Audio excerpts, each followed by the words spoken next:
Vamos a hablar de las características y el comportamiento del Border Collie. Pues aquí nos tenéis hoy con Ney, que es una preciosa cachorrita de Border Collie, para explicaros las características y el origen de esta raza de perros inteligentísimos. Son perros pastores, como yo creo que todo el mundo sabe, y bueno, la palabra Border Collie viene de la palabra border, que es frontera. Son perros que se criaron o que se seleccionaron supuestamente en la frontera entre Escocia e Inglaterra. Y collie viene de una palabra celta, supuestamente, que significa útil. Son perros de trabajo, seleccionados como trabajo para el cuidado y el pastoreo de las reses en el campo, fundamentalmente de las ovejas, como ya sabéis. La descripción anatómica o física de esta raza es un perrito de tamaño considerado mediano, con una altura más o menos de unos 50-55 centímetros y un peso que puede oscilar entre los 16 hasta los 23 kilos. Es muy característico o muy diverso, por así decirlo, el tipo de pelaje. Incluso esta capa, el merlé, bastante peculiar de la raza. Este pelo entremezclado, esta dilución del negro hacia el blanco, se aceptan en la raza tonos negros, blancos, esta tonalidad intermedia que es el merlé, incluso marrones o tricolores, y es muy característico pues el parcheado, como podéis ver aquí en su nariz, del cruce o de los lunares de colores.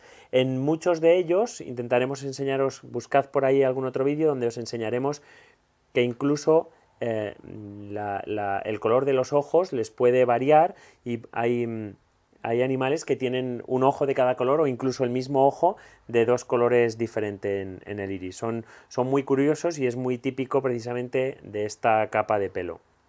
Es considerada la raza más inteligente de perro que existe, precisamente porque ha sido seleccionada por su habilidad en cuanto a mover y obedecer órdenes guiando al rebaño, y esto llevado a cientos de años, generación tras generación tras generación, habiendo seleccionado los individuos más inteligentes y más capaces para obedecer y responder a unas órdenes guiando el ganado. Al final resulta esta raza, que como muchas otras hoy en día y fundamentalmente en España, en nuestras casas, ya no hacen labores de pastoreo, pero sí hacen labores de compañía y se han colado en nuestras casas pues como nuestras mascotas, haciendo que realmente sean perros extremadamente inteligentes.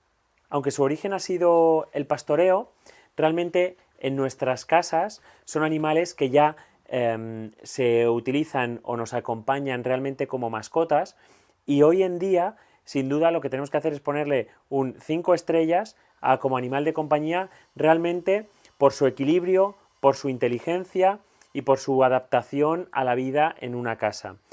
El único inconveniente que le podemos sacar es el tipo de pelaje, que tiene dos tipos de pelo y es un pelo muy denso que mudan por lo menos 2 veces al año y hay que cepillar muy a menudo.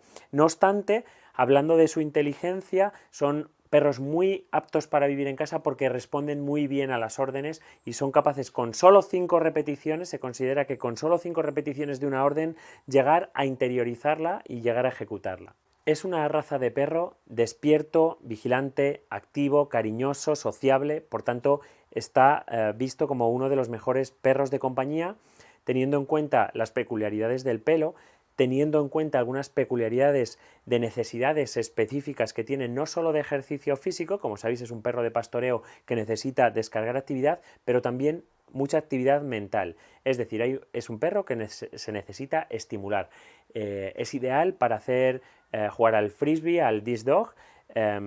También entrenarlos, veréis muchos compitiendo en agility y sobre todo en actividades que impliquen un desarrollo, un ejercicio tanto físico como mental. Por tanto, si vivís en una parcela, estupendo, si tienen jardín, fenomenal, pero si ven dentro de casa, tened en cuenta que tiene que salir varias veces al día y que el pelo puede ser un inconveniente también, porque cuando lo muden van a dejar bastante pelo en casa. Y el consejo que quiero que aprendáis con este vídeo es que nunca se debe cruzar a dos perros que sean de la capa merlé, precisamente porque es un gen dominante y porque el cruce entre ellos podría desencadenar en cachorros con problemas de ceguera, sordera o incluso malformaciones anatómicas.